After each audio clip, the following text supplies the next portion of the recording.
Isi dunia menjadi suram oleh sinar kemuliaan-Nya. Mari kita masuk ke dalam doa kita. Tuhan, mulut kami baru menyanyi lagu Pandanglah pada Tuhan. Biarlah sungguh hati kami sepenuh-penuhnya tertuju kepada Tuhan. Bapa, jika ada hal-hal yang membuat kami susah untuk konsentrasi, ada problema, ada pikiran, ada rencana-rencana yang membuat pikiran kami tidak lagi bisa fokus sama Tuhan, Tuhan, kami mau akui bahwa kepada Tuhan. Mohon dengan kuasa-Mu ya Tuhan, dengan pertolongan Roh Kudus-Mu, kami bisa tenang saat ini. Tenang, mendengar suara Tuhan, melakukan apa yang Tuhan mau. Berfirmanlah Tuhan, kami siap mendengar. Dalam nama Tuhan Yesus kami berdoa. Amin. Amin. Makasih buat rekan-rekan worship team.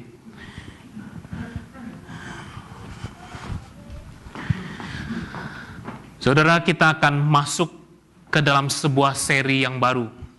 Sebuah khotbah seri 10 perintah Allah. Saya nggak tahu dalam hidupan saudara, sudah berapa kali dengar khotbah seri 10 perintah Allah. Tapi saya pribadi, baru kali ini khotbah seri 10 perintah Allah. Dan waktu saya persiapin, saya excited sekali.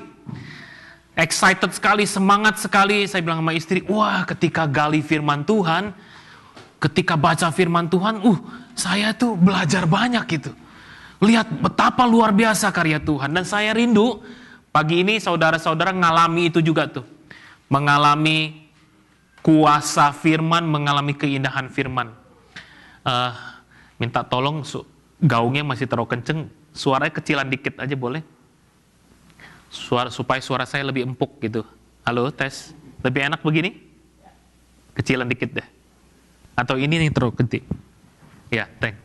Nah, hari ini judul perenungan kita adalah No Other Gods, tidak ada lain. Nah, kata ini diambil dari perintah Allah yang pertama. Masih ingat 10 perintah Allah?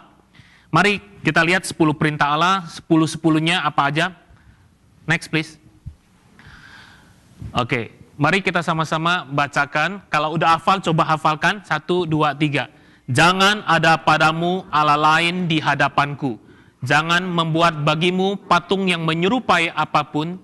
Jangan menyebut nama Tuhan Allahmu dengan sembarangan. Ingatlah dan kuduskanlah hari Sabat. Hormatilah ayahmu dan ibumu. Jangan membunuh, jangan berzina, jangan mencuri, jangan mengucapkan saksi dusta tentang sesamamu, jangan mengingini milik sesamamu. Om Tante, khususnya yang Om Tante, apakah cukup jelas tulisan di depan? Kelihatan ya. Nah, hari ini kita akan bahas yang pertama. Jangan ada padamu Allah lain di hadapanku. Jangan ada padamu Allah lain di hadapanku. Kenapa? Waktu Tuhan, Allah, waktu kasih perintah kepada manusia, perintah yang pertama mesti ini. Kenapa Tuhan waktu kasih perintah enggak yang lain-lain, tapi pertama-tama, pasti yang pertama itu sangat amat penting kan? Kalau kita kasih pesan sama anak-anak kita, pertama pasti itu paling utama tuh. Kalau kita dulu waktu di Indonesia ada ospek tuh ya. Ada ospek nggak tahu ya? Ospek tuh di sini bahasa Inggrisnya apa ya? Orientasi sekolah. Nah di Indonesia kalau sekolah kampus ya kuliah tuh dikerjain sama mahasiswa senior, itu namanya ospek tuh. Diploncok gitu di ospek. Senior pasti kasih tahu peraturan pertama. Apa yang dikatakan senior selalu benar. Ya, peraturan kedua, lihat peraturan pertama katanya gitu. Jadi kalau kita bilang pertama pasti sangat penting. Nah, hari ini kita mau belajar perintah Tuhan yang paling awal, ke 10 perintah paling awal, jangan ada padamu Allah lain di hadapanku. Oke. Kenapa ini begitu penting? Next please. Nah, kita akan lihat kenapa begitu penting, karena dalam hidupan kita manusia akhirnya selalu bertanya, siapakah yang menciptakan dunia ini? Kita ada di dunia untuk apa? Siapa yang ciptakan dunia ini? Apakah dunia ini terjadi dengan sendirinya, dengan segala macam teori yang ada sekarang, teori Big Bang, teori apa gitu, dan banyak hal? Apakah itu terjadi secara evolusi, ribuan, jutaan tahun dan sebagainya? Bagaimana saya percaya, saya bisa tahu bahwa itu benar? Apakah kalau gitu Allah ada? Benar nggak sih Allah ada? Karena banyak orang bilang, Meo Shangti, orang Chinese bilang, nggak ada Allah. Nggak ada Allah. Nggak ada Allah. Kalau ada Allah, kayak apa Allah? Nah, waktu bicara tentang Allah seperti ini, ada satu film yang menarik, yang dikenalin sama sebuah kenalan saya, seorang kenalan saya. Jadi satu kali di sekolahnya Jose ada pertemuan orang tua murid sama anak-anak. Saya ketemulah kenalan sama seorang India. India ya. Terus dia kasih tahu saya sebuah film. Next please. Ini film nih. Ini nggak porno ya. Memang covernya kayak begini. Kalau saudara lihat film Three Idiots, yang main sama ya. Nah, di film India ini nama judul filmnya PK. Nah, dalam film ini menarik sekali. Ceritanya orang ini tuh adalah orang dari planet lain gitu. Orang dari planet lain datang ke bumi lagi mau observasi, bisa nggak mereka tinggal di bumi? Ya, kehidupannya bagaimana, budayanya bagaimana.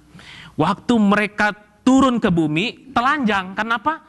Karena mereka hidup di sana telanjang gitu. Nah, waktu dia datang sendirian, dia kayak utusan untuk mengobserv dunia ini. Dia membawa sebuah remote yang dikalungin di lehernya. Itu remote ini bisa untuk panggil, kalau dia udah mau pulang dia akan pencet supaya pesawatnya datang lagi.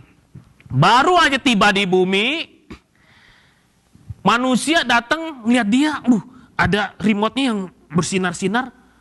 Nah, manusia lihat ini barang berharga, dirampok gitu. Dia udah dirampok. Dia bingung kan, belum bisa bahasa manusia, singkat ceritanya begitu, wah, dia kejar nggak dapet, dia pingsan karena dipukul sama ini. Singkat cerita, akhirnya dia coba survive di dunia, dia kemana-mana coba cari dia punya remote yang hilang itu. Dia cari di mana, terus dia ketika dia coba belajar bahasa India, dia tanya, tahu nggak, lihat nggak remote saya? Siapa yang bisa bantuin kamu gitu? Tanya orang, tahu nggak gimana caranya saya tuh dirampok gini? Gimana caranya? Terus dijawab sama orang, wah nggak bisa. Lu mau ke kantor polisi juga nggak bisa. Terus dijawab orang, kalau kamu mau tahu gimana dapat remote-nya lagi, yang tahu cuma Allah, gitu. Lu mesti tanya sama Allah, baru bisa ketemu. Oh, akhirnya apa yang dilakukan? Dia cari Allah. Dia masuk ke kelenteng, Allahnya bentuknya begini, sembayangnya begini. Wah, dia ikutin, mesti dibaptis, dia ikut dibaptis. Tapi nggak ketemu juga Allah. Dia pergi lagi ke gedung gereja. Dia pergi, kok ada salibnya. Dia pergi lagi, dia ikutin lagi. Ikutin apa? Perjamuan kudus. Pokoknya dibaptis, dia juga dibaptis. Pokoknya mau cari Allah aja. Ya, terus dia pergi lagi. Di India tuh banyak sekali dewa ya. Dia cobain satu-satu gitu. Terus akhirnya kesimpulannya, dia bingung. Allah banyak banget. Yang mana Allah? Terus dia bilang begini, kalau di agama tertentu, Allahnya dikasih air putih. Ke gereja, Allahnya lebih keren, gak mau air putih. Maunya red wine katanya. Karena dilihatnya perjamuan kudus gitu. Dia itu menarik sih. Wah, katanya, di agama lain katanya, nggak boleh makan sapi, disembayangin sapi. Di agama lain potong sapi. Nah, dia bilang, Allahnya yang mana? Ya, ini menarik sih film ini. Membuat kita berpikir, sebenarnya apa yang kita percaya? Kita tahu nggak sih yang kita percaya itu apa? Kita pun jadi orang Kristen, kita tahu nggak sih sebenarnya Kristen itu apa? Apakah Kristen memang salah satu agama dari begitu banyak agama? Salah satu kepercayaan, dan begitu banyak kepercayaan. Sehingga kita bilang, oke, kalau begitu ya kita mesti toleransi sama orang lain. Ya kita kan agama ya masing-masing lah gitu ya. Yang penting tujuannya sama. Yang penting, apakah begitu? Kalau begitu, kenapa Tuhan bilang, jangan ada padamu Allah lain di hadapanku? Apakah ketika bilang jangan ada padamu Allah lain di hadapanku, Allahnya yang saya percaya sama dengan Allahnya orang lain, Allahnya begitu banyak orang lain? Maka saudara, ini begitu penting nih. Kalau kita nggak benar-benar mengerti hal ini, maka kita nggak pernah benar-benar jadi orang Kristen sebenarnya. Oke? Nah, siapakah Allah? Next please. Bagaimana Allah?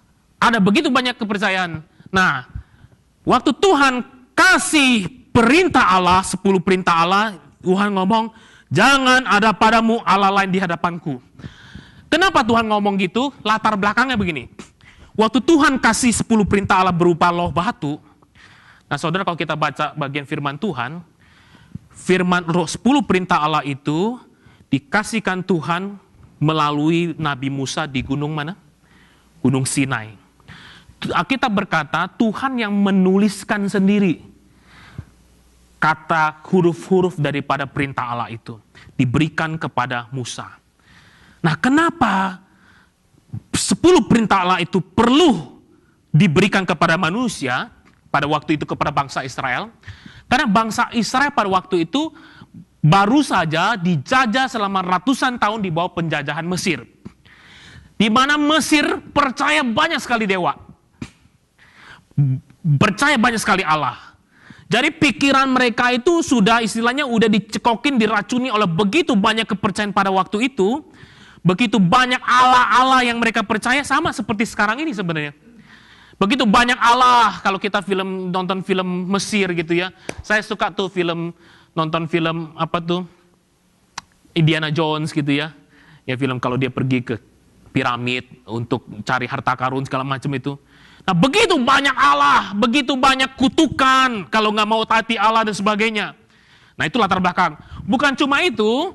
Bukan cuma dulu dijajah Mesir dan begitu banyak Allah, mereka waktu dikasih Tuhan 10 perintah Allah, mereka akan masuk ke tanah Kanaan di mana bangsa-bangsa sekeliling mengenal dan menyembah banyak Allah juga.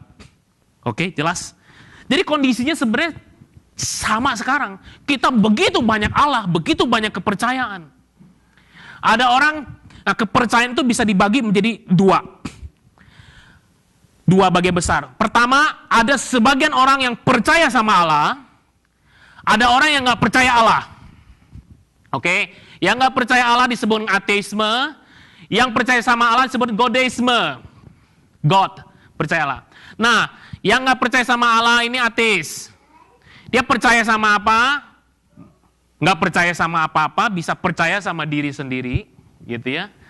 Yang bilang begini, hidup ya nikmatin aja. Habis hidup ya mati. Nggak ada apa-apa. Nggak ada surga, nggak ada neraka, nggak ada kehidupan setelah ini. Oke, ateis tuh. Ateis, tapi di sini orang ateis, kelihatan orang nggak mau ngaku dia ateis. Tapi pokoknya kesannya ateis tuh kuno banget. Pokoknya nggak percaya aja. Ya begitu aja hidup. Nah orang yang percaya sama Allah dibagi dua lagi. Orang yang percaya Allah cuma satu, Allah adalah Esa. Orang yang percaya Allah banyak. Oke, nanti makin banyak cabangnya. Orang yang percaya Allah cuma satu, bisa dibagi lagi. Allahnya itu terbatas atau tak terbatas. Jadi banyak tuh cabang-cabang tuh. Itu membuat manusia bingung. Makanya film PK tuh muncul. Manusia bingung, mana Allah yang benar? Kalau saya berkata itu Allah, apakah dia Allah? Jangan-jangan dia Allah yang sejati, atau dia Allah yang diciptakan oleh manusia? Nah, di film PK ini dia bilang ini.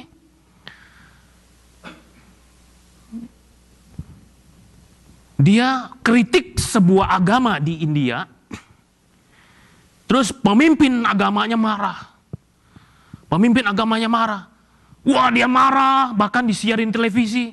Saya membela, dia bilang. Saya mempertahankan, saya membela nama Allah. Terus si PK tadi itu bilang begini. Kamu membela Allah? Orang Kristen membela Allah nggak? Membela nama Allah nggak? Halo? Halo? Halo? Iya. Terus di PK bilang gini, coba kita pikir ya.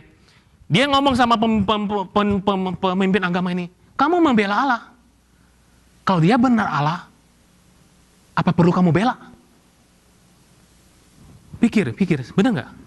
Kalau dia Allah perlu dibela nggak? Kita yang harus dibela, bukan Allah yang dibela. Kalau dia Allah, kalau Allah mesti dibela, apakah dia Allah? Halo? Bingung nggak? Nggak kan? Nggak ya? Simpel kan ya? Oh, maka saya nonton film ini berpikir, iya.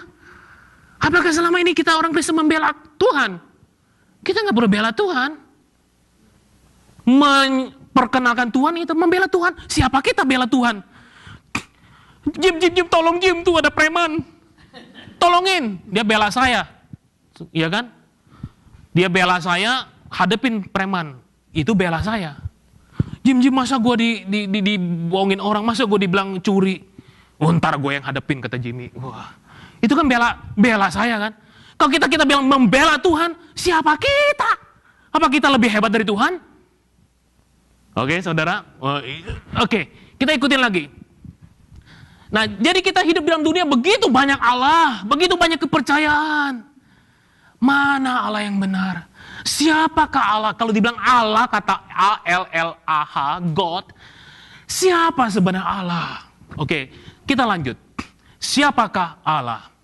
Nah, saudara mari buka kitabnya. Kita lihat Kejadian 1 ayat 1 sampai 3.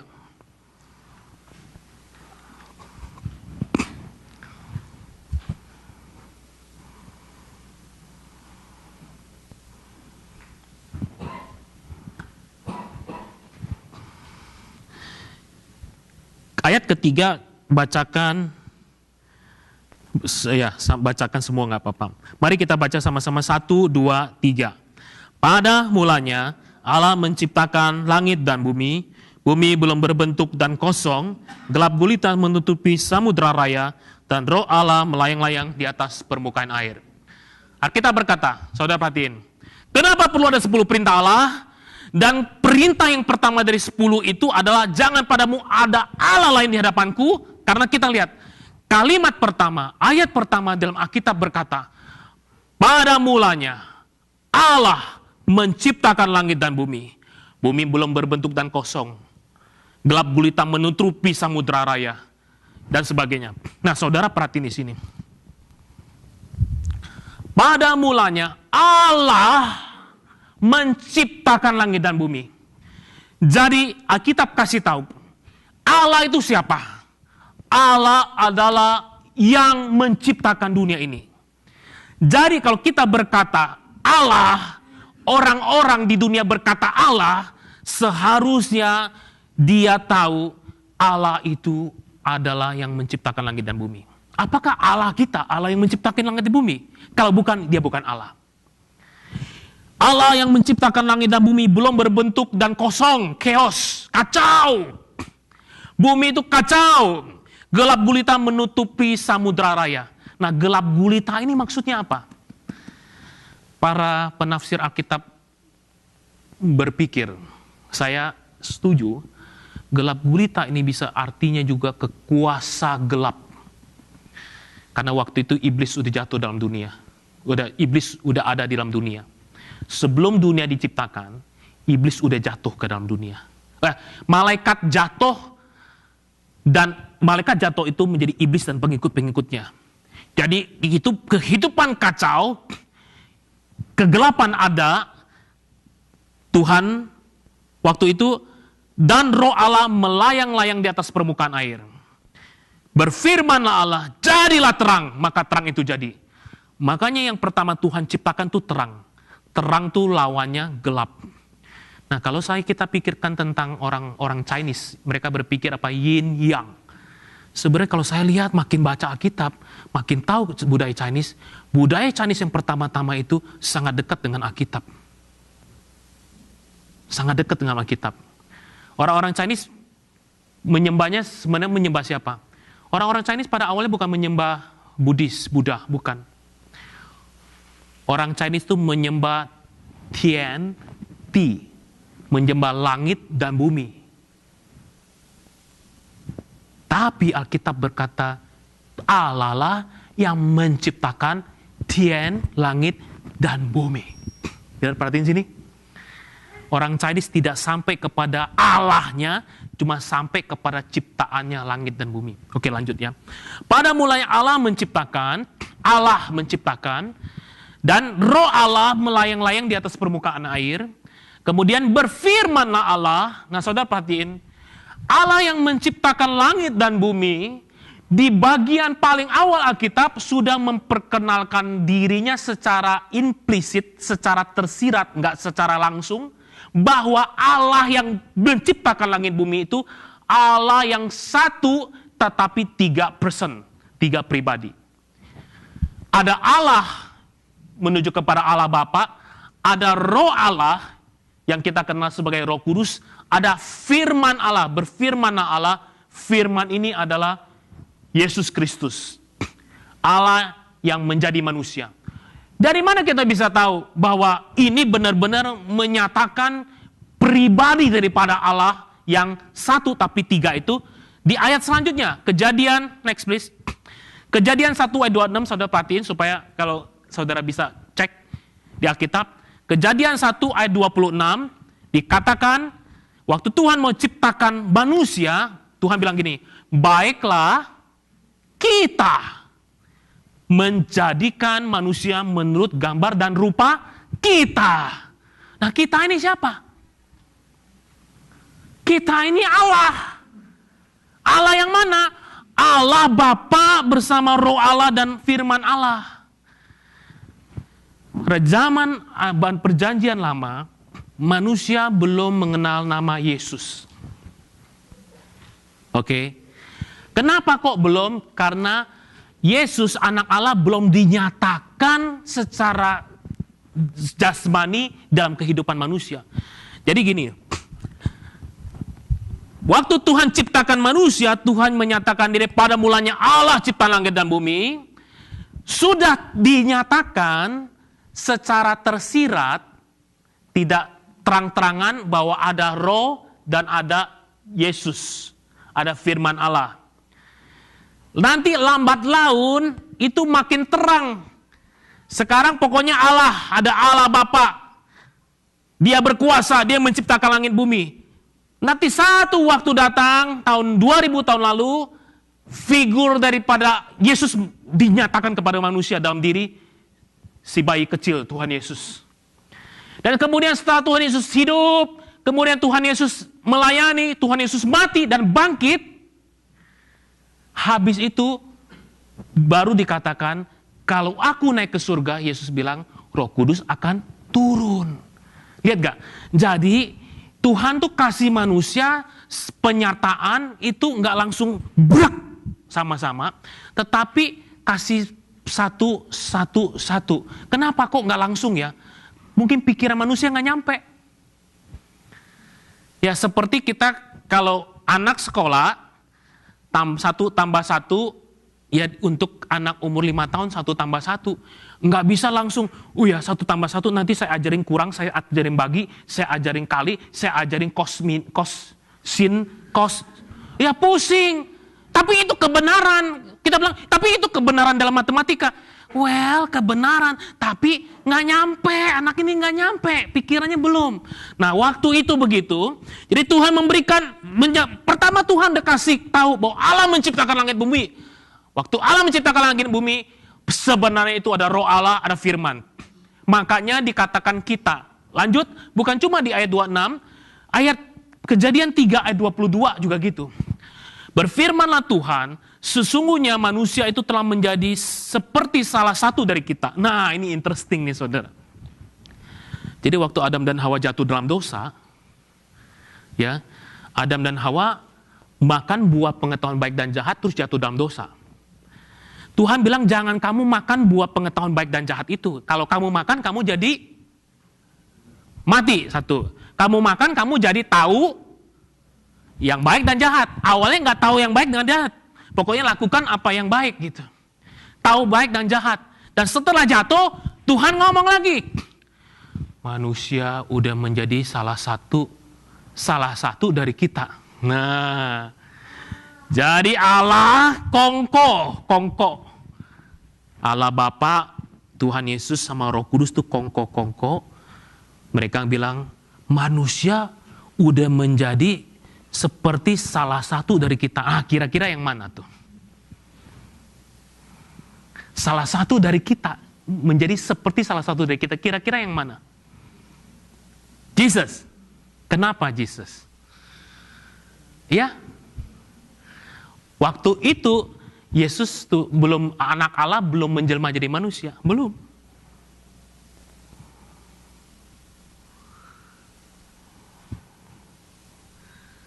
Kita baca Alkitab kan? Ini Alkitab nih.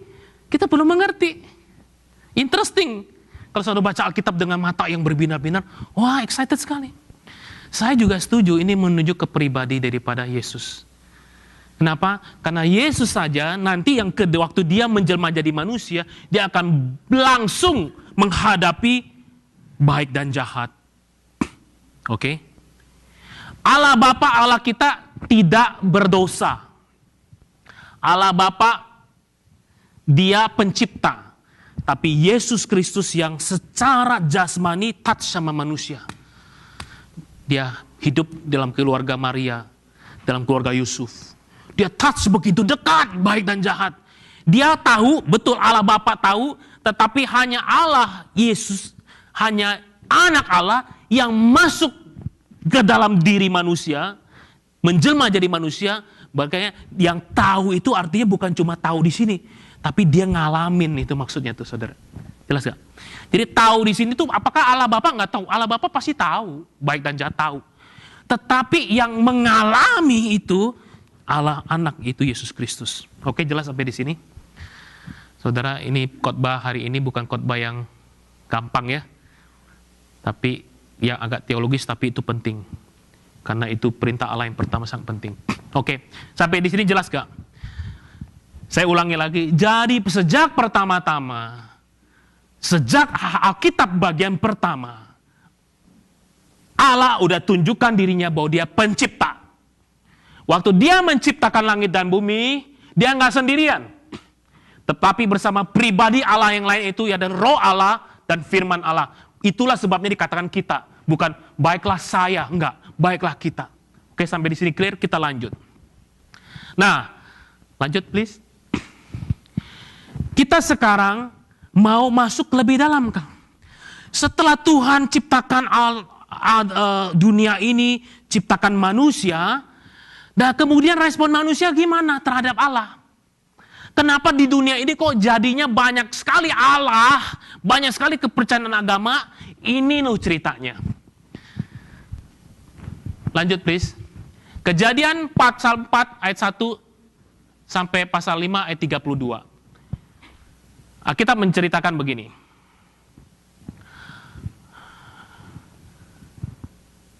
Kita baca aja dah, biar terang. Kejadian pasal keempat, mari kita lihat. Saudara, kalau buka Alkitab gini, saya akan kasih ajak saudara lihat judulnya. Kejadian pasal keempat, judulnya di atas apa saudara? Kain dan Habel. Nah saudara perhatiin. Next please. Pada mulanya Allah menciptakan manusia yang pertama Adam. Setelah Adam, manusia kedua adalah Hawa. Setelah Adam dan Hawa jatuh ke dalam dosa, mereka tidak taat, mereka diusir dari Taman Eden. Perhatiin di sini. Mereka diusir dari Taman Eden. Apakah artinya mereka itu diusir dari hadapan Tuhan?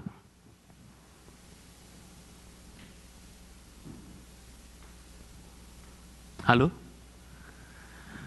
Tuhan menciptakan manusia, terus ditaruh di Taman Eden. Waktu Tuhan bilang, keluar dari Taman Eden. Apakah artinya Tuhan membuat manusia pergi dari hadapan Dia? Enggak. Ini penting sekali. Tuhan usir manusia dari Taman Eden, tidak berarti Tuhan usir manusia dari hadapan Dia. Tapi Tuhan usir dari Taman Eden, kenapa? Karena manusia sudah berdosa. Dia tidak bisa lagi hidup di dalam Taman Eden, di dalam kesempurnaan. Oke, diusir. Tetapi sejak dari awal manusia jatuh dalam dosa, Tuhan terus mau komunikasi sama manusia. Itulah sebabnya sekalipun Adam dan Hawa jatuh dalam dosa, yang datang cari Adam siapa? Tuhan. Tuhan datang tanya, Adam, di manakah engkau? Tuhan cari. Kalau Tuhan nggak mau connect lagi sama manusia, Tuhan nggak perlu cari, nggak perlu tanya, tinggalkan saja. Enggak. Tuhan cari. Tuhan cari Adam dan Hawa malu, mereka ambil daun, patahin daun untuk tutupi kemaluannya. Kenapa harus tutupin? Karena merasa nggak layak lagi. Merasa berdosa, takut. Tadinya sayang. Tadinya relasinya nggak takut. Sayang, mesra sama Tuhan. Tapi menjadi takut. Tuhan lihat daun nggak bisa cukup menutupi ketelanjangan manusia. Tuhan ambil seekor domba, dipotong, disembeli, darah dicurahkan, kulitnya dibuat untuk tutupi kemaluan. Artinya apa? Sejak dari awal, Tuhan itu mengadakan pendamaian dengan cara potong binatang supaya ada darah keluar, dan itu untuk menutupi dosa manusia. Perhatiin di sini, darah harus dicurahkan untuk tutupi dosa manusia. Oke, nah setelah itu, jadi sebenarnya Adam dan Hawa, Tuhan nggak mau manusia jauh daripada Dia.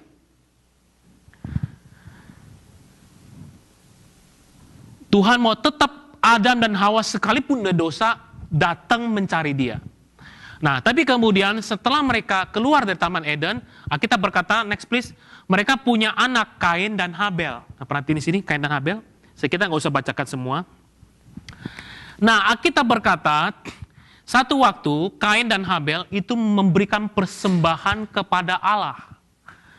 Persembahan Kain tidak diterima sama Allah, persembahan Habel diterima. Lihat persembahan diterima, dia iri, dia nggak suka, muncul niat jahat. Akhirnya next please, dia bunuh Habel. Itu pembunuhan terjadi. Perhatikan, tadinya Adam dan Hawa nggak taat sama Tuhan, makan buah yang nggak boleh dimakan. Dosa menjadi lebih berat. Ketika turun ke generasi kedua, Kain membunuh adiknya sendiri. 1/4 manusia mati. 1/4 jumlah manusia mati. Bukan 1/4 manusia, 1/4 jumlah manusia mati.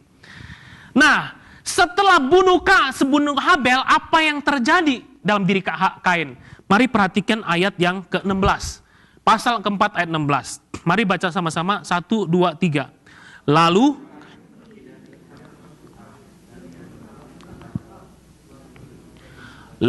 Kain, apa yang dilakukan? Pergi dari hadapan Tuhan. Saudara perhatiin. Adam dan Hawa, kemudian lahir dari Kain dan Abel. Mereka tetap bertemu dengan Tuhan, mereka tetap sembah Tuhan. Tetapi setelah Kain dan Habel, Kain membunuh adiknya Habel, dia bukannya malah bertobat, dia bukannya malah sungguh-sungguh ikut Tuhan, tapi dia pergi dari hadapan Tuhan. Next please. Dia pergi dari hadapan Tuhan, istilah kata-kata lain, dia tinggalkan Tuhan. Dia bilang, there is no God. Gitu loh. Itulah pertama kali dalam hidup manusia ada orang yang berkata tidak ada Allah. Itu dari Kain. Dan kemudian saudara perhatiin ayat-ayat selanjutnya. Setelah ayat 16 itu ada banyak ayat, saudara baca nanti di rumah. Kemudian setelah itu Kain mengambil istri. Nah saudara, kita bilang istri dari mana ya? Baru Adam dan Hawa ada 4, terus jadi 4 orang. Ini mati. Istrinya mana? Oh saudara, di Alkitab memang tidak mencatat tentang generasi daripada anak-anak perempuan. Gitu. Karena memang pada waktu itu sejarah generasi silsilah keluarga itu laki-laki. Sama seperti orang-orang timur kan, laki-laki. Bukan berarti perempuan nggak penting, tetapi yang meneruskan silsilah itu adalah laki-laki. Makanya perempuan nggak dicatat. Tetapi anak-anak perempuan lahir gitu. Jadi kemungkinan besar pasti bahwa Adam dan Hawa bukan cuma punya Kain dan Habel nantinya, tapi juga punya anak-anak yang lain, anak-anak perempuan. Pada waktu itu Tuhan izinkan untuk perkawinan sibling. Karena memang nggak ada. Masa dia menikah sama mamanya? Nggak mungkin, nggak bisa. Gitu. perkawinan sibling. Oke, dia menikah sama saudaranya. Nah, saudara perhatiin, Kain menikah cuma sama satu perempuan. Oke, perhatiin. Adam menikah sama Hawa cuma satu perempuan. Kain menikah sama satu perempuan. Tetapi, kita baca, next please. Generasi ke-6 dari Adam, jadi habis Kain tuh ada anak cucu sampai generasi ke-6, namanya Lamek. Namanya Lamek. Apa yang terjadi di dalam diri Lamek, next please. Itu ada di Kejadian pasal 4, kalau saudara bisa baca. Next please. Dari generasi Lamek ini, dia punya 2 istri. Saudara, manusia pertama yang menikah dan punya istri 2, si Lamek. Gara-gara inilah banyak sampai sekarang manusia berpoligami. Bukan cuma dia punya istri 2, dia bunuh orang. Alkitab dicatat di pasal keempat itu, dia bunuh at least 2 orang. Kain bunuh 1 orang, Habel. Dia udah bunuh 2 orang, dan dia bangga. Dia bangga, terus dia bilang apa? Saudara perhatiin di ayat pasal 4 ayat 24. Jika Kain harus dibalaskan 7 kali lipat, maksudnya gini, Tuhan bilang sama Kain, kamu sudah bunuh, tapi saya akan jaga kamu, supaya kamu nggak dibunuh sama orang. Kalau ada yang bunuh kamu, Kain, kata Tuhan, orang itu harus harus dibalas. Dia nih, Lamek nih generasi ke-6, wah, perhatiin. Kalau Kain harus dibalaskan 7 kali lipat, maka Lamek 70 kali lipat. Waduh. Sorry, ini bukan 7 kali, tapi 70. Kalau ada yang bunuh si Kain, mesti dibalas 7 kali lipat. Kalau ada yang Kain dipukul 1 kali, ntar orang yang mukul akan dihukum Tuhan 7 kali dipukulnya. Kalau saya, si Lamek nih, cucu-cucunya daripada Kain, cucu cicit daripada Kain. Kalau Kain 7 kali dibalasnya, saya 70 kali. Wow. Jauh lebih arogan, jauh lebih jahat. Saudara, apakah jelas sampai sini? Saudara, inilah generasi orang-orang yang tidak lagi takut sama Allah. Bahkan ada yang berkata, tidak ada Allah. Saudara perhatiin di sini. Nah, ini generasi nih. Lanjut. Dan setelah berapa lama, bayangin saudara, betapa sedihnya, hancurnya hati Adam dan Hawa ketika dia dihukum sama Tuhan, keluar dari Taman Eden, itu udah syok. Bukan cuma itu, lahir 2 anak, anak yang satu dibunuh sama kakaknya. Betapa susah. Tapi kemudian, di Kejadian 4, ayat 25, dikatakan, Adam bersetubuh pula dengan istrinya, lalu perempuan itu melahirkan seorang anak laki-laki dan menamainya Set. Sebab katanya, Allah telah mengaruniakan kepadaku anak yang lain sebagai ganti Habel, sebab Kain telah membunuhnya. Perhatiin di sini. Adam dan Hawa kemudian punya anak lagi namanya Set. Dan waktu lahir Set, Adam dan Hawa bilang begini, next please.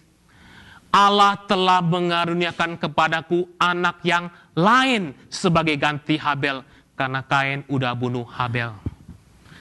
Nah, waktu dikatakan Set, dia lahir Set, mereka mengakui Allah telah mengaruniakan. Adam dan Hawa percaya sama Allah nggak? Masih menyembah Allah nggak? Buktinya mana? Buktinya bilang, Tuhan yang kasih anak ini. Perhatiin sini. Jadi sekalipun Adam dan Hawa jatuh dalam dosa, dia bertobat. Oke? Adam dan Hawa bertobat. Dia mau kembali terus sama Tuhan, dekat sama Tuhan. Maka dia bilang, Allah telah mengaruniakan kepadaku anak yang lain. Yang ini nggak mau bertobat, lari daripada Tuhan, nggak mau percaya. Kok jadi? Oke. Bukan cuma Set, anak daripada Set muncul, next please, namanya Enos. Perhatiin tuh, ayat yang ke-26. Lahirlah seorang anak laki-laki bagi Set juga, dan anak itu dinamainya Enos. Waktu itulah orang mulai memanggil nama Tuhan. Nah, perhatiin sini, Waktu Enos lahir, Enos itu ada generasi ketiga daripada Adam. Waktu Enos lahir, waktu itulah orang-orang mulai memanggil nama Tuhan. Tuhan itu di dalam bahasa aslinya YHWH. Orang-orang, nah jadi bahasa Ibrani itu nggak ada vokal. Nggak ada vokal, adanya konsonan. Vokal itu kan A, I, U, E, O. A, misalnya gini, A, R, S, T, M. Itu apa? R, S, T, M. Hah? Rustam. Kita bisa nebak-nebak di tengah-tengah itu ada huruf apa gitu kan? Ada vokal apa? Nah, kita nggak bisa tahu. Bahasa orang Ibrani pada zaman itu juga nggak pakai vokal. Semuanya konsonan YHWH, makanya akhirnya orang berterjemahkan mungkin Yahweh. Ada yang berkata mungkin Yehwa. Ada yang berkata juga mungkin Yehova gitu. Oke. Nah, saudara, orang kalau dalam Alkitab bahasa Chinese Yehova bilangnya gitu. Kalau kita dalam bahasa Indonesia nggak diterjemahkan Yahweh. Gitu. Nah, ini ada kritik nih, kenapa kok nggak diterjemahkan Yahweh? Nah, saudara perhatiin di sini. Ini dalam ayat ini bisa artikan bahwa pada waktu itu sudah dikenakan nama daripada Allah, yaitu YHWH itu, Yahweh itu. Jadi Allah adalah julukan, perhatian. Allah adalah julukan, Yahweh itu adalah nama. Krisnadi, pendeta. Krisnadi, papa. Gembala sidang GII. Itu julukan, gelar, posisi saya. Tapi saya adalah Krisnadi. Allah kita, Yahweh. Yahweh inilah, ya adalah Allah yang menciptakan langit dan bumi. Jelaskan sampai sini. Ini juga artinya bisa, waktu itu orang-orang ini, Enos, generasi-generasi manusia, termasuk Adam dan Hawa, mereka memberi nama untuk dikenal sebagai diberi nama, dikenal dengan nama Allah. Oh, ini orang-orangnya Allah nih gitu. Ini orang-orangnya Allah, kira-kira begitu. Dan kemudian generasi daripada ke bawah daripada Enos, kalau kita baca ada banyak sekali. Ada Metusala yang umurnya sampai 969. Tapi saya cuma mau tunjukin ada 2 orang. Satu namanya Henok. Henok ini hidupnya cuma 300 tahun lebih. Habis itu dia nggak mati, dia diangkat sama Tuhan ke surga. Kenapa? Karena dia bergaul sama Allah. Habis itu kita mengenal sekali cerita tentang Nuh. Alkitab mencatat Nuh hidupnya bergaul dengan Allah. Next please. Bergaul dengan Allah, saudara bisa cek pasal 5 ayat 24, pasal 6 ayat 9. Mereka bergaul dengan Allah. Sehingga pada zaman Nuh, sekalipun manusia begitu banyak yang udah jahat, udah dosa, dia tetap diselamatkan. Lah, bagaimana generasi yang lainnya? Saudara, saya ngadain suatu survei. Kalau saudara mau belajar, yuk kita masuk ke dalam kelas.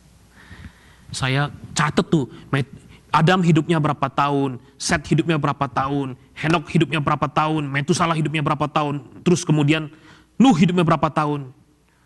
Apakah waktu Nuh hidup, waktu air bah datang menghapus dunia ini masih hidup?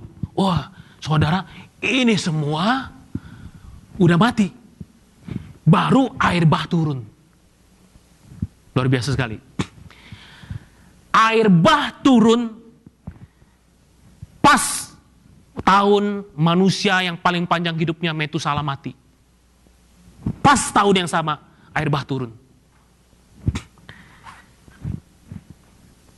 Saudara perhatiin di sini, ini jalur ini, saudara perhatiin, berbeda dengan jalur yang sana. So, next please.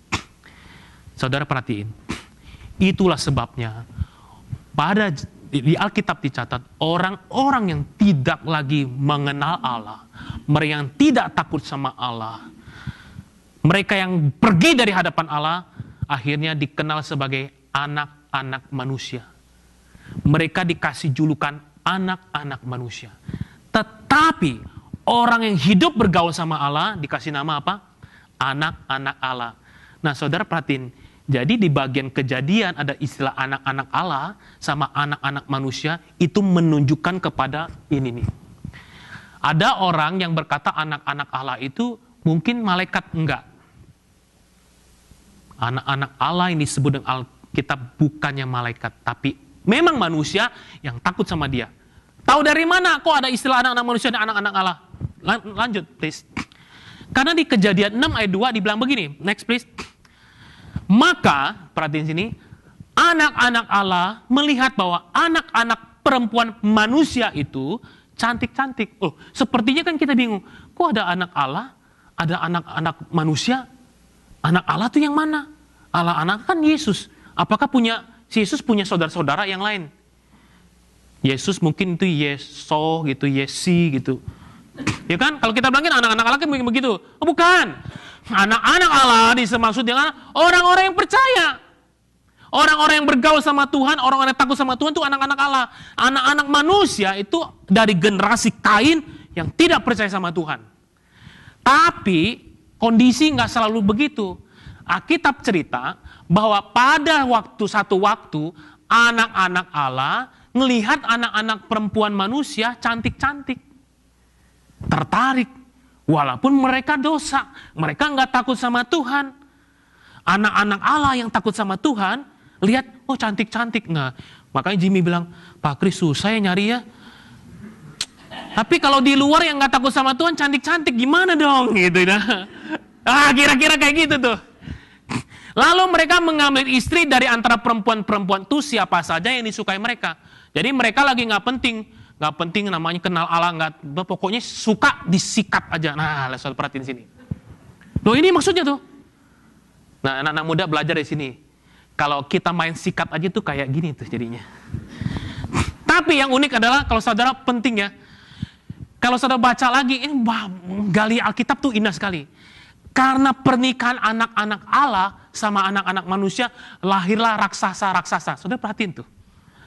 Enggak tahu kan? Ada. Saudara perhatiin, ayo baca Kejadian 6.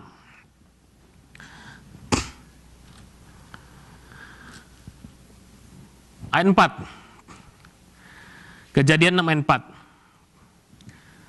1, 2, 3. Pada waktu itu orang-orang raksasa ada di bumi, dan juga ada pada waktu sesudinya. Ketika anak Allah menghampiri anak-anak perempuan manusia, dan perempuan-perempuan itu melahirkan anak Allah bagi mereka. Inilah orang-orang yang gagah perkasa di zaman purbakala, orang-orang yang kenamaan. Raksasa pernah ada dalam dunia? Ada! Nih, Alkitab catat. Jadi itu bukan legenda. Udah lihat ya? Alkitab tuh lengkap sekali, ceritain tentang sejarah hidup manusia. Ada! Kenapa kok raksasa ada? Waktu pertama kali anak-anak Allah menikah sama anak-anak perempuan manusia, lahir raksasa, orang-orang kenamaan, orang-orang gagah perkasa. Tetapi pernikahan ini sekaligus akhirnya membuat jadi gado-gado. Tadinya jelas tuh, generasi Kain, generasi yang tidak takut sama Tuhan, generasinya Set, Enos, itu generasi anak-anak Allah yang takut sama Tuhan, tapi kemudian mereka campur, kawin campur. Jadilah dunia ini kayak begini. Oke? Makanya di dunia ini begitu kacau. Begitu banyak kepercayaan. Ya. Sebagian jadi nggak percaya ada Allah, sebagian percaya Allah tapi Allahnya macam-macam. Nah, di tengah kemacem-maceman inilah Tuhan bilang, jangan ada padamu Allah lain di hadapanku. Artinya apa? Kembali lagi kepada Allah yang pertama-tama menciptakan langit dan bumi. Itu maksudnya tuh. Next please. Lihat, jadi beda antara anak manusia dan anak Allah. Anak-anak manusia, Kain dan keturunannya pergi dari hadapan Tuhan. Membunuh, poligami, berbuat jahat, melakukan sesuka hatinya. Tetapi anak-anak manusia bergaul dengan Allah, memanggil nama Tuhan, menyembah Tuhan, takut sama Tuhan, ikutin apa yang Tuhan mau. Bahkan mereka juga menerima janji keselamatan yang diberikan oleh leluhurnya, yaitu Hawa. Tuhan bilang sama Hawa, keturunanmu akan meremukkan kepala si ular. Kuasa kegelapan akan dihancurkan. Dan ini merupakan janji keselamatan yang Tuhan sudah kasih tahu sejak dari awal dan manusia cari. Jadi Adam dan Hawa dikasih tahu, keturunanmu nantinya akan menghancurkan kepala si ular. Ular itu maksudnya kuasa kegelapan. Adam dan Hawa, Kain tahu nggak? Kain tahu karena dia nggak percaya sama Allah, dia pergi dari hadapan Tuhan. Nggak ada keselamatan. Oke. Tetapi ketika lahir anaknya, anak yang ketiga dari Adam dan Hawa, siapa namanya? Masih ingat? Set. Hawa sama Adam kasih tahu dong, kami dulu berdosa sama Allah. Kami nggak taat sama Allah. Kami dihukum sama Allah. Tapi Allah kasih sebuah janji. Keturunan kita nanti satu hari akan meremukkan kepala ular. Mengalahkan si jahat. Itu janji keselamatan daripada Allah. Set dengar. Set terusin lagi. Terusin lagi. Terusin lagi. Gitu loh. Sampai pada zaman ini. Oke. Jadi dari awal sekali Tuhan kasih tahu keselamatan itu Tuhan sudah rancangkan. Allah yang ciptakan langit dan bumi, yang satu-satunya itu sudah kasih tahu ada rencana penyelamatan. Dan itu akan terjadi di dalam diri siapa? Next please. Di dalam diri Yesus Kristus. Yohanes 1 ayat 12. 1, 2, 3. Tetapi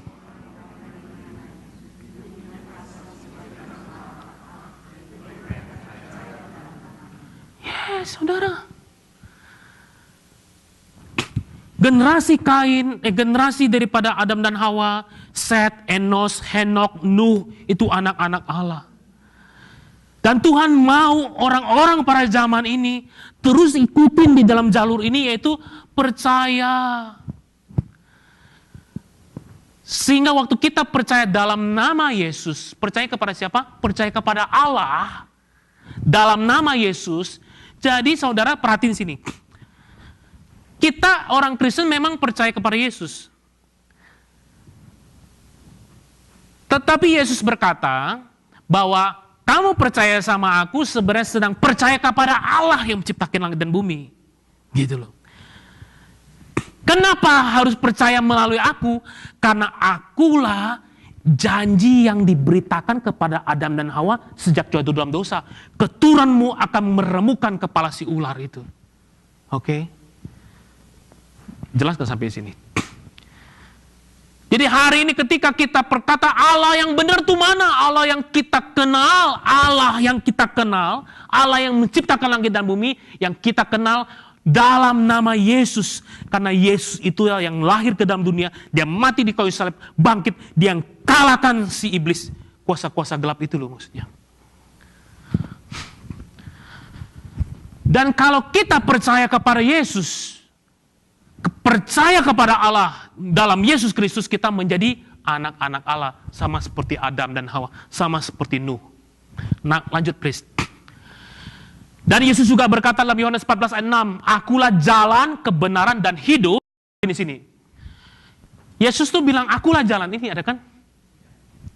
Akulah jalan. Jalan kemana? Kebenaran. Kebenaran tentang apa? Hidup apa? Yesus kasih tahu. Akulah jalan kepada Bapa. Bapa itu Allah. Jadi Yesus datang ke dalam dunia untuk membawa kita kepada Allah. Allah yang ciptakan langit dan bumi. Oke, jelas? Kehidupan yang seperti apa? Kebenaran tentang Allah. Hidup bersama dengan Allah. Itu yang Tuhan mau tuh. Sehingga hari ini kalau kita berkata, tidak ada jalan lain kepada Allah selain melalui Yesus Kristus. Apakah kita sombong? Apakah kita wah kita tuh arogan banget sih ya, menganggap diri kita paling baik, paling benar? Bukan.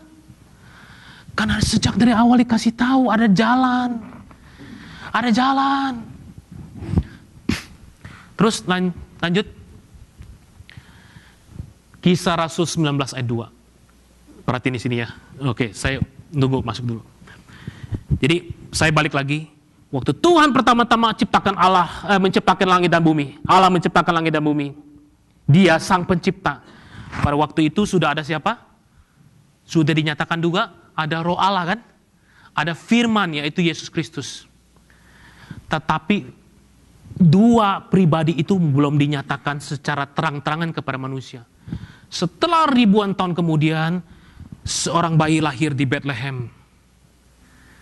Bayi yang akan menggenapi rencana penyelamatan yang sudah dikasih tahu sejak Adam dan Hawa, yaitu Yesus Kristus. Figur daripada Allah pribadi yang kedua muncul tuh. Dinyatakan, diperkenalkan ke manusia, yaitu Yesus. Oke? Dan setelah Tuhan Yesus datang ke dunia, Yesus bilang, kalau aku pergi kepada Bapa, Roh Allah akan turun. Oke? Jadi setelah Yesus naik ke surga, Roh Allah diperkenalkan, dinyatakan kepada manusia. Ini progresif gitu. Pertamanya belum tahu, terus dikasih tahu Tuhan Yesus datang ke dunia. Nggak tahu, kemudian Roh Kudus dicurahkan. Oke? Makanya muncul ayat ini. Petrus ngomong,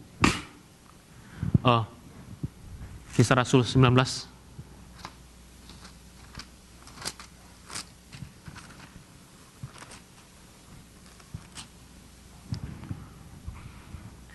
Paulus ngomong sama orang-orang percaya.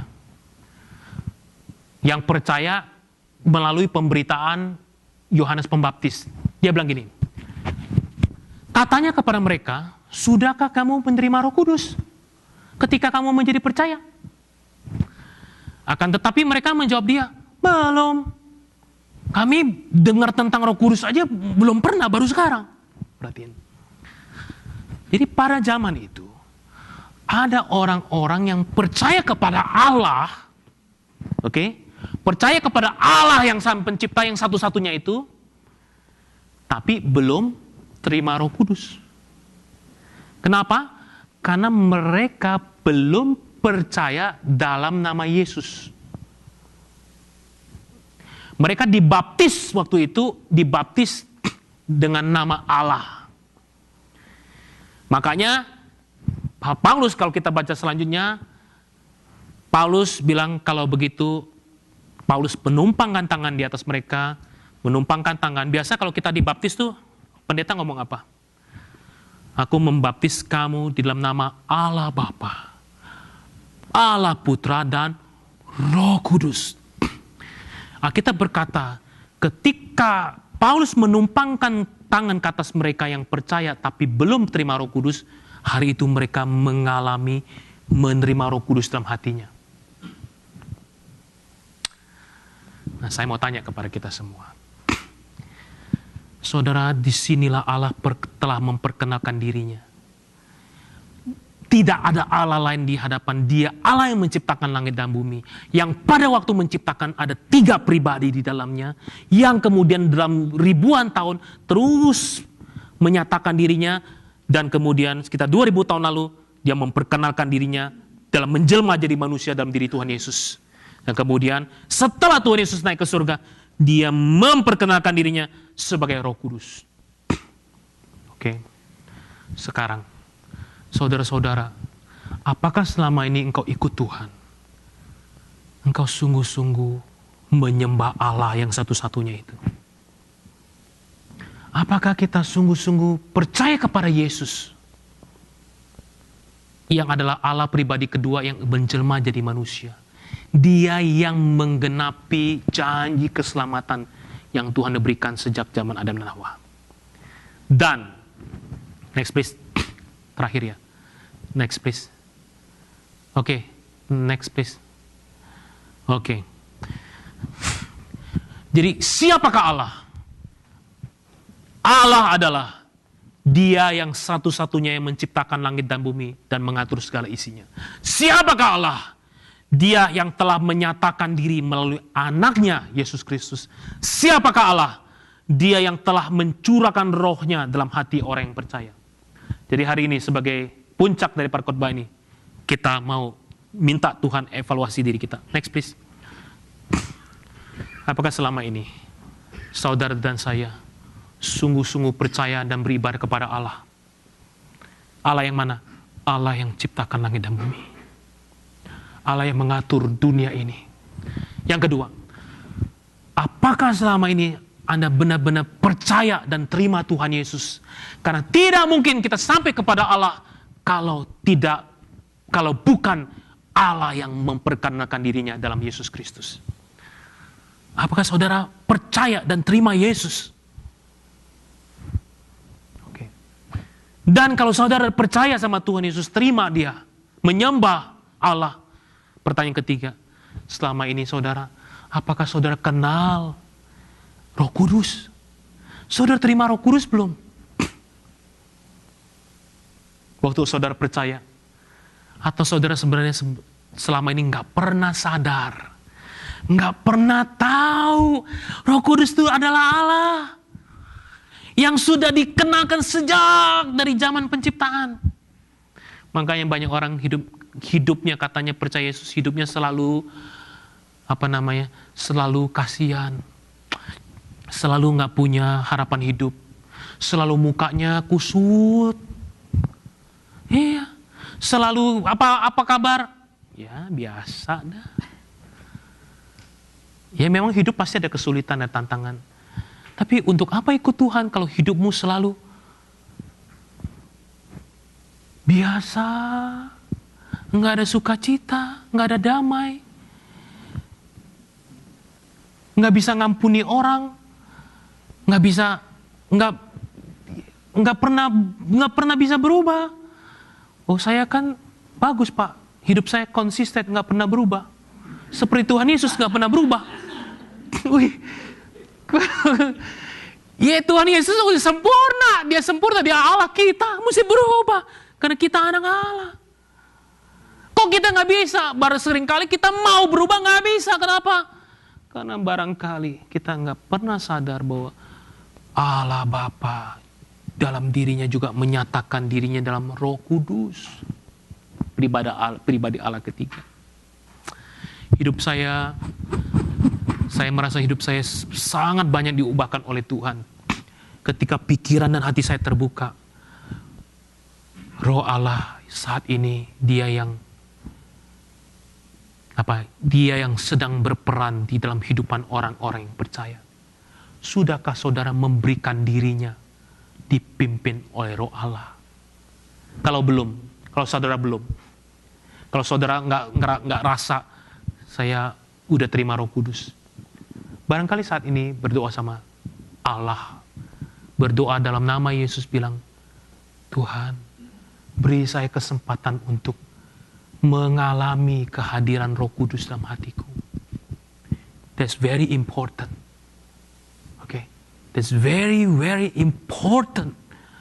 Saudara akan lihat hidupmu menjadi berbeda sekali. Amin. Mari kita doa, kita siapkan diri untuk perjamuan kudus.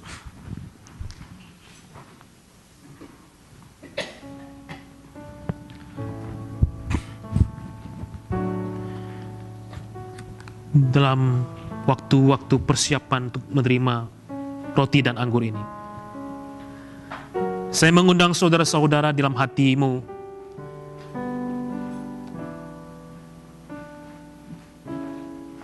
saat ini. Kalau ada di antara saudara, selama ini engkau cuma datang ke gereja, engkau cuma sekedar jadi Kristen, ikut aturan, peraturan Kristen. Hari ini mau nggak engkau bukan lagi ikut Kristen, agama Kristen, enggak. Tapi engkau mau datang sungguh-sungguh bergaul dengan Allah yang menciptakan langit dan bumi. Engkau ke gereja bukan lagi karena agama Kristen, tapi karena engkau mengenal Allah pencipta.